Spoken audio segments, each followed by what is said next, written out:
What is Trisket doing? Oh, they're keeping cool. Oh, look at that. She's got her little foot stretched out. She's laying against the water, keeping cool.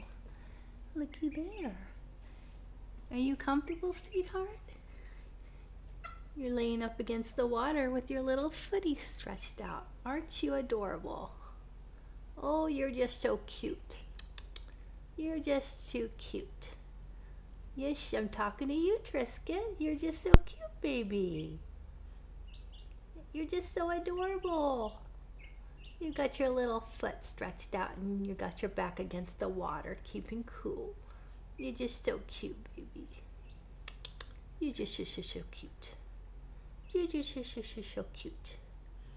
Yes, Trisket. Little Trissy.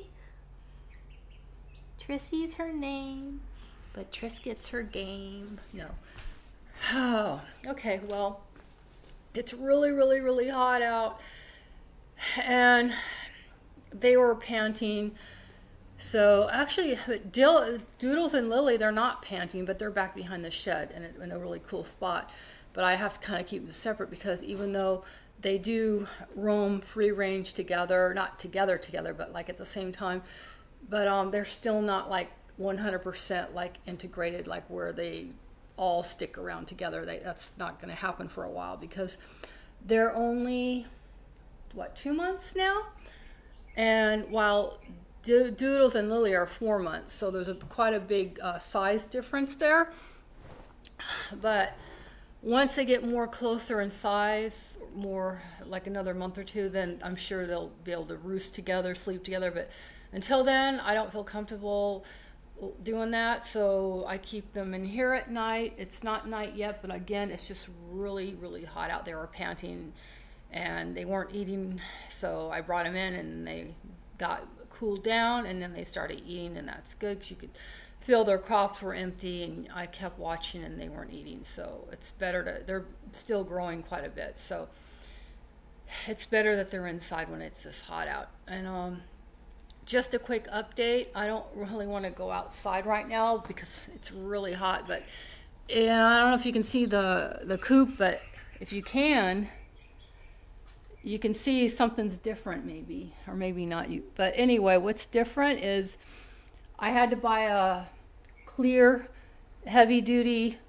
tarp because we had oh, there they are, Doodles and Lily. But we had like a really strong rain with wind, and there wasn't one dry spot in that coop, not one, and it surprised me. So yeah, I figured, well, okay, that I'm lucky it wasn't very long of a rain, because what am I going to do if all of a sudden it rains all day and all night and the chickens have nowhere to be, like just to be at, you know what I mean? Like they can't just stay all cooped up in the shed. That's not good. That's just a perch area. So they need a place where they can actually walk around, lay down, eat, relax.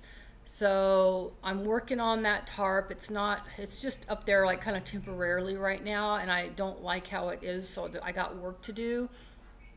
I don't know if it's going to work, but I need to fix it so no water seeps down between the tarp and the roof, and that's not an easy feat. I have several different ideas I'm going to try, and that's not the hardest part. Okay, I think I got that covered. I think I know how to do that, but the hardest part is I wish now when I built the coop that I would have built it on an angle, like going like this, because it's only like this much taller, like not much at all, like where the tarp is. So it's not that steep of an angle, and I'm just worried the water's going to gather in the middle and then it's going to break my tarp. So I got to start working on that this evening to try to get it more on an angle and everything else. And it's just so much work. It's like always something to do, and I just wish everything was taken care of. But anyway, it's not. The coop needs updating with the tarp, and I just thought I would try that before I go and spend even more money on roofing material. You know, if it's not necessary to put a roof on it, if the tarp will do the job, then that's what I'm going to try first. Otherwise, yeah, I would have to get a roof put on it. I can't do that. I can build a coop, but I can't build a roof.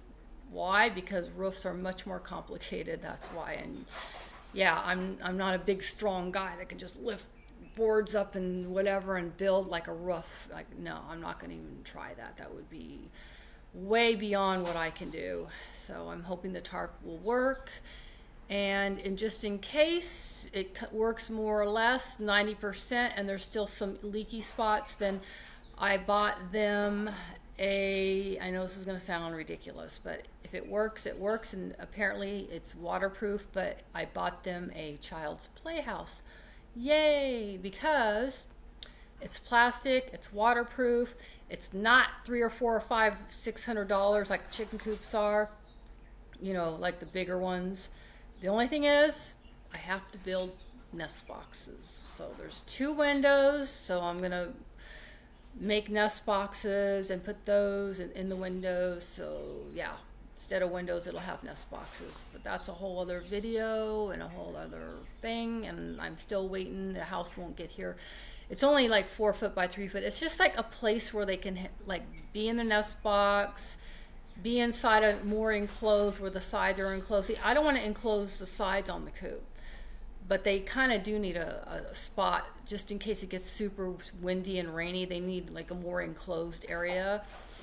And because again, the shed is okay when they're roosting, but it's just probably not gonna work for anything more than their roosting area. And even then, when it's hot, I have to keep the air on in there, and I'm thinking, you know, maybe it's not such a good place for them to roost when it's hot, because I have to keep the air on, and that's costing me a lot of money. My electric bill's like up like $100 or something. It's crazy. It's getting crazy expensive. All this utility cost. My water bill's up. I don't know why, but it's really, really up high. And I had to disconnect the hose in the front because the renter was washing his car every single day, and because I have to pay the bills, he doesn't care, so he just wastes stuff. Like every day is ridiculous, and he's not supposed to do that anyway, even if water was free, because yeah, there's water shortages or there's water issues with this area, with every area. People have to conserve water now, you know, because